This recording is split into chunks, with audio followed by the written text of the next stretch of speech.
aqui alunos, a professora Camila, a gente vai falar sobre o Brexit e sobre a saída da União Europeia do Reino Unido da União Europeia. Então a gente vai entender a separação do Reino Unido da União Europeia. Aí a gente tem uma bandeira da União Europeia e uma bandeira do Reino Unido. Nos últimos 3 anos, provavelmente você já ouviu falar muito do Brexit. Mas aí vamos entender de fato do que é o Brexit. Então vamos recapitular. Em 2016 houve um plebiscito que os cidadãos do Reino Unido eles puderam votar e escolher se iam permanecer ou deixar a União Europeia. No fim das contas, 52% lá dos cidadãos votaram para a saída da União Europeia. E aí uma decisão de grandes proporções que iria afetar não só a Europa, mas também o mundo todo, já que a gente vive num mundo globalizado. Contudo, em pleno 2020, muitas questões ainda estão em aberto sobre o tema. Apenas esse ano houve aí outro plebiscito, houve outras conversas, né, sobre a saída ou a permanência da União Europeia e do jeito que a gente conhecia. Então, o que é o Brexit? O Brexit é a junção de Britain e Exit, que em português significa saída do Reino Unido da União Europeia. E aí, o Reino Unido está na União Europeia desde a década de 70, desde 1973. Então, desse modo, seria um desmembramento por meio do Reino Unido do bloco da União Europeia, né? Então, nesse referendo aí, votaram mais de 30 milhões de pessoas. Os percentuais nos países dentro do Reino Unido foram: a Inglaterra votou 53% votaram a favor do Brexit, né, a saída.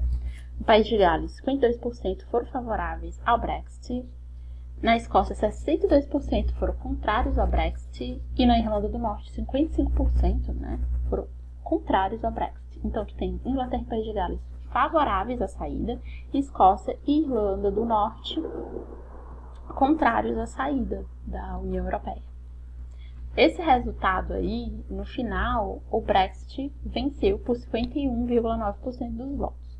De acordo com ele, o Reino Unido deveria deixar a União Europeia até 2019, independente de haver ou não um acordo. E aí essa data estava aí já, né, no limite. O Brexit coloca em pauta uma série de questões que foram bastante comentadas durante sua votação, como as diferentes percepções de política pública entre o governo e a população. Ou seja, o papel do Estado ele deve ser maior ou menor. As políticas da União Europeia interferem nisso, né? Então, o embate entre xenofobia e migração, né, políticas migratórias, no Reino Unido, qual deve ser a relação com os migrantes? E a crise dos refugiados na Europa, somada à ascensão da nacionalidade, né, do nacionalismo nos países europeus. Como é que fica tudo isso? A gente sabe, né, que na União Europeia ali, eles podem circular livremente, né? Também pode circular mercadorias das pessoas.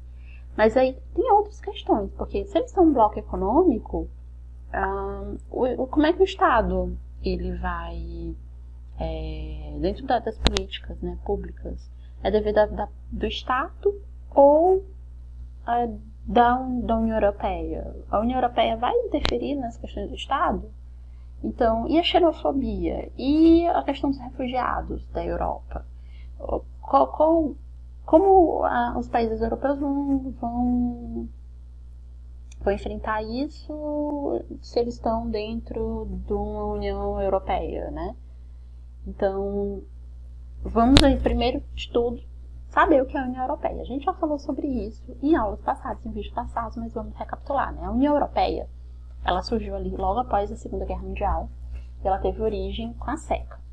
E aí a ideia era que se administrasse os recursos, que era carvão e aço, que eram essenciais ali, naquele período de guerra, e aí os países que formavam a seca eram a França, a Alemanha, a Alemanha Oriental, né, lembrando aí, porque, né, depois da Segunda Guerra Mundial, teve a Alemanha Oriental e a Alemanha Ocidental, Itália, Bélgica, Países Baixos e Luxemburgo. Então, lá na década de 80, houve o Acordo de Schengen, que abolia as fronteiras desses países aí que assinaram esse acordo. Então, incluindo os que não faziam parte da SECA, ou seja, os que não estavam ali dentro da administração ali dos recursos, né? Então, nos moldes de uma União Europeia ali, né, já bem nos moldes do que seria a União Europeia no futuro, eles tinham ali uma promoção do que era a circulação de pessoas, no capital de mercadorias e serviços, e aí eles só vão oficializar como União Europeia mesmo com o Tratado de Maastricht, e nos anos 90, lá em 1993. Então esse tratado aí vai dar o conceito de cidadania europeia, ou seja, o que é ser um europeu, e também vai prevenir, né? Porque ele vai prever a adoção de uma moeda única, o euro. Então o euro vai ser criado ali, lá no final da década de 90, lá em 99, e em 2002 começa a circular. Hoje ele já é adotado por uns 19 países aí no bloco. Em 2007, a gente tem o Tratado de Lisboa, que ele vai assegurar ali, configurar a forma que a gente conhece hoje dos membros da União Europeia. Então, você tem o Conselho Europeu, que são os chefes de Estado, que eles vão definir as diretrizes dentro do bloco. Tem o Conselho da União Europeia, que é os Conselhos de Ministros. O Parlamento da União Europeia, que são os eurodeputados eleitos pela população. A Comissão Europeia, que são os executivos da União Europeia, são 28 membros, e cada um deles serve um país. E a Corte de Justiça, que é o poder judiciário da União Europeia. E o Banco Central Europeu, que administra a política monetária desses países aí. Lembrando aí, a gente tem uma moeda única e tem até mesmo um banco aí, um banco central, né? E tu tem aí também uma corte europeia de auditores, ou seja, a União Europeia tem ali uma corte que fiscaliza e controla os gastos e o orçamento da União Europeia. Desse modo, a União Europeia ela é um bloco, né, entre vários países europeus, cujo maior objetivo é promover a integração e a cooperação desses países em termos aí de economia, parte cultural e política. Então, em lugar de desconfiança, isolacionismo, né, que as grandes potências elas mantiveram entre si desde o século XX, maior rigor, né, durante grande parte da história, os líderes desses países preferiram adotar medidas que aproximassem a população desse continente, promovendo uma cooperação e um sentimento de unidade europeia, ou seja, ser um cidadão europeu, né? Além, é muito mais do que um italiano, um francês e tal, né? É como um europeu. Então, a União Europeia, ele vai tornar essa organização política forte, com um significativo ali de poder, de decisão sobre a vida dos europeus. Possui ali um parlamento, né? Uma corte de justiça, tudo isso que a gente vê aí são feitos que não encontramos na história mundial. Ou seja, os estados, né, eles são soberanos, eles optam por integrar e até mesmo por abrir mão de parte de suas soberanias para poder cooperar aí e trazer benefícios entre si.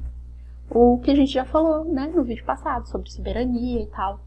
Então, para fazer parte da União Europeia, muitos deles às vezes eles abrem mão da sua soberania ou parte dela por um benefício, né, maior. Então, o que é o Reino Unido? O Reino Unido é um país ali formado por Inglaterra, Escócia, País de Gales e Irlanda do Norte. Já o termo Grã-Bretanha, ele é muitas vezes associado a um termo geográfico que designa as ilhas ali do arquipélago das Ilhas Britânicas, no caso ali a grande ilha na qual está a Inglaterra. São mais de 1000 ilhas no arquipélago, como a ilha da Irlanda, por exemplo. Então tem diferença aí, que é... Às vezes a gente confunde, né, o que é Inglaterra, o que é Grã-Bretanha, o que é Reino Unido, né? Tá aí a diferença.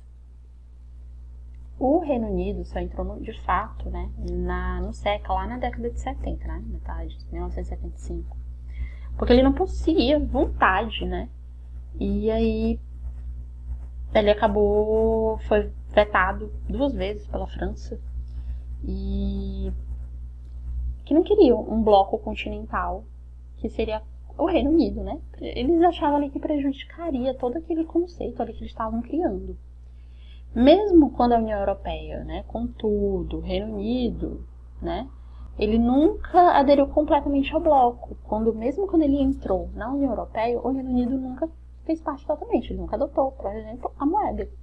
Então, a ideia de manter maior autonomia nacional fez com que eles não adotassem o euro lá em 93, assim como não aderiu também à abertura das fronteiras, limitando a colaborar com as autoridades europeias nesse sentido. Por exemplo, esse negócio de ficar entrando e saindo do país, né? Então, em 2011, o Parlamento do Reino Unido adotou o Ato da União Europeia, colocando uma cláusula de soberania na qual o legislativo britânico avaliaria toda a decisão tomada na União Europeia antes de acatá-la. Ou seja, o Reino Unido nunca aceitou a moeda, também nunca aceitou aí abrir totalmente as suas fronteiras, né? Esse negócio de ficar entrando e saindo aí do país ali. E também ele não adotou que o parlamento do Reino Unido ficasse abaixo do legislativo ali, né, do que a gente chama de decisões da União Europeia. Ele preferia fazer os seus próprios avaliações no que diz respeito ali, né, do Reino Unido e da União Europeia, e ele mesmo fazia a sua própria soberania. Tá explícito ali que a gente já conversou sobre soberania, sobre entrar ou não, né, nessa questão aí